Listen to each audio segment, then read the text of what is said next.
Ilmuwan iklim telah memperkirakan bahwa tahun 2024 akan menjadi lebih panas lagi. Namun, apa yang terjadi pada tahun lalu? Bagaimana kita bisa tahu apa yang akan terjadi di tahun 2024 ini?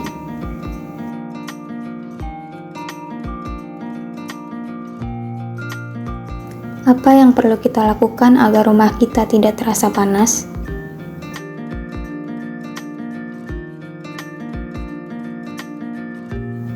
Video ini diambil berdasarkan referensi dari Adam, seorang ilmuwan iklim dengan gelar PhD dari Oxford University.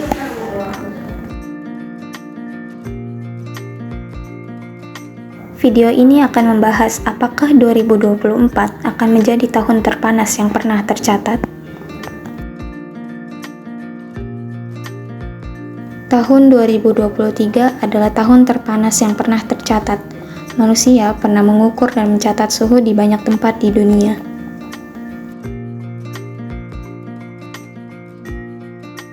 Suhu rata-rata global tertinggi Februari 2024 terjadi karena perubahan iklim dan pemanasan di Samudra Pasifik Timur yang dikenal sebagai El Nino.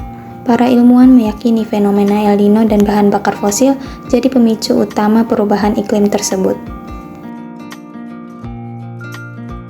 Di Amerika Serikat, diketahui bahwa suhu mencapai 22 derajat Celcius di atas normal pada pertengahan Februari 2024. Dampak dari hal tersebut antara lain mencairnya gletser di kutub dan pegunungan, naiknya permukaan air laut, dan terjadinya cuaca ekstrem.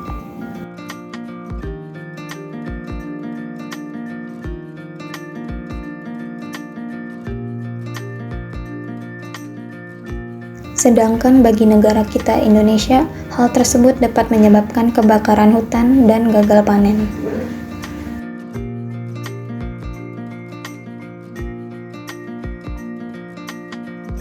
BMKG memprediksi musim kemarau di sebagian wilayah Indonesia mundur dibandingkan dengan tahun sebelum-sebelumnya. Awal musim kemarau 2024 masuk tidak bersamaan. Di bulan April, pesisir utara dari Banten, Jakarta dan Jawa Barat, sebagian Bali, NTB, NTT, dan bagian pesisir Jawa Timur. Di bulan Mei, Jakarta, sebagian kecil Jawa Barat, Jawa Tengah, daerah Ibu Kota Yogyakarta, sebagian besar Jawa Timur, sebagian kecil Maluku, sebagian Papua dan Papua Selatan. Di bulan Juni, sebagian besar Pulau Sumatera, Banten, sebagian besar Jawa Barat, sebagian Kalimantan Barat, sebagian kecil Kalimantan Timur, Sulawesi, dan sebagian Kepulauan Aru. Dari total 699 zona musim atau ZOM, di Indonesia sebanyak 90 ZOM atau 13% diprediksi akan memasuki musim kemarau pada bulan April 2024, yaitu di sebagian Bali, NTB, NTT, pesisir utara dari Banten, Jakarta, dan Jawa Barat. Namun, apakah kita bisa menghentikan kenaikan suhu bumi?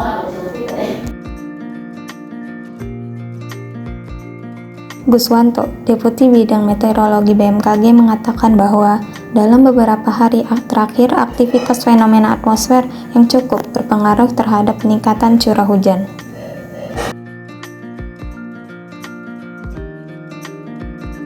Penyebab cuaca panas ini dipengaruhi oleh beberapa hal, salah satunya karena kondisi dinamika atmosfer. Aktivitas atmosfer ini terlihat pada kondisi El Nino dan dipol atau kondisi naik turunnya suhu permukaan laut. Kondisi El Nino dan dipol menunjukkan bahwa potensi curah hujan rendah pada wilayah Indonesia. Penyebab cuaca panas dipengaruhi oleh belum meratanya curah hujan. Dengan turunnya hujan, dapat mengurangi teriknya sinar matahari karena pengaruh pergerakan awan hujan.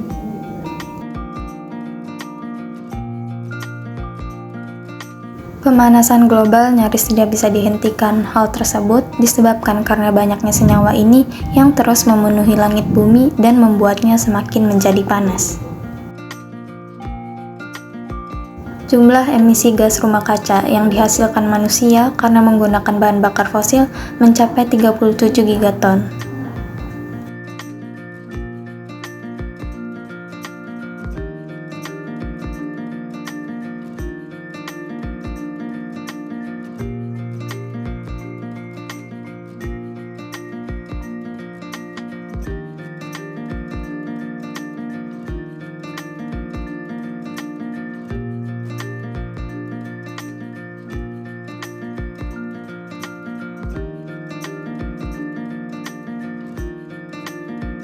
Sebenarnya masih ada cara untuk mengurangi pemanasan global.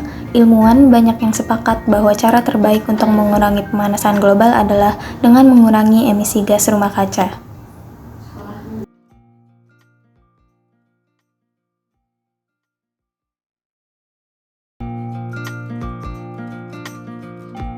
Oleh karena itu, 197 negara di dunia telah sepakat dalam 10 tahun ke depan, setidaknya kita harus mengurangi emisi gas rumah kaca agar suhu bumi tidak naik 2 derajat Celcius di akhir abad ini.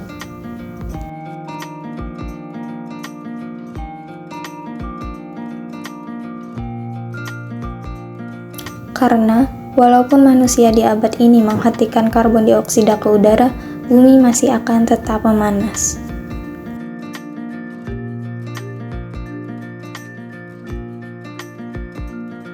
2 derajat Celcius memang terdengar kecil, namun nyatanya bencana alam sudah terjadi di mana-mana, dan bahkan pemanasan global disebut ikut menyebabkan kematian lewat penyebaran penyakit seperti demam berdarah dan malaria.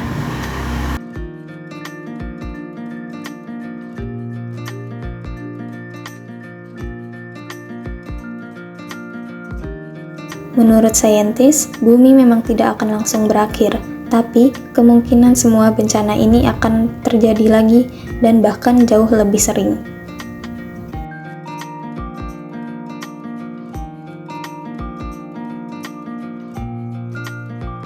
Namun, apa yang harus kita lakukan sedangkan banyak di sekeliling kita yang tidak acuh terhadap hal ini?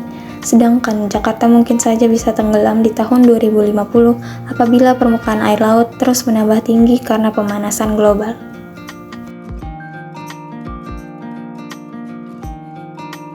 Untungnya, Indonesia mempunyai komitmen untuk mengurangi emisi gas rumah kaca ke udara, seperti menunda pemberian izin pembukaan lahan hutan, restorasi lahan gambut, dan meningkatkan pembangkit listrik tenaga terbarukan, dan rehabilitasi dan penyerahan hutan untuk tujuan sosial.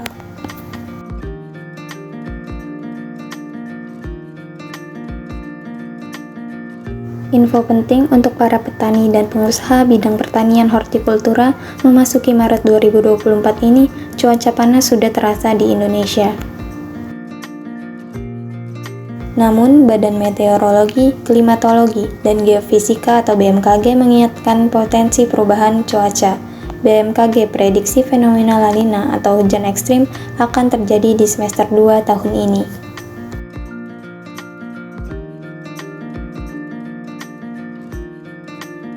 Fenomena La Nina mungkin akan kembali berdampak pada sektor pangan dalam negeri, khususnya komoditas hortikultura.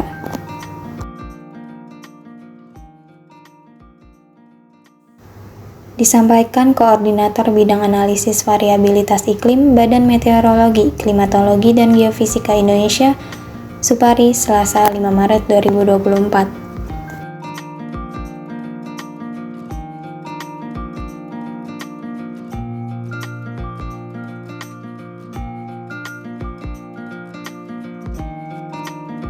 Saat La Nina, bagi tanaman padi mungkin lebih baik, tapi bagi tanaman hortikultura seperti sayur-sayuran, cabai, kentang, curah hujan berlimpah bisa berdampak.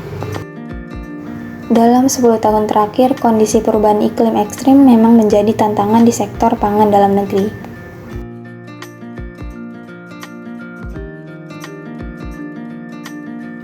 Dapat disimpulkan bahwa pada tahun 2015 dan 2019 adanya El Nino yang kuat, dan pada tahun 2020 hingga 2022 terjadinya La Nina yang berturut-turut, dan pada tahun 2023 ini adanya El Nino, dan di tahun 2024 diprediksi akan adanya La Nina.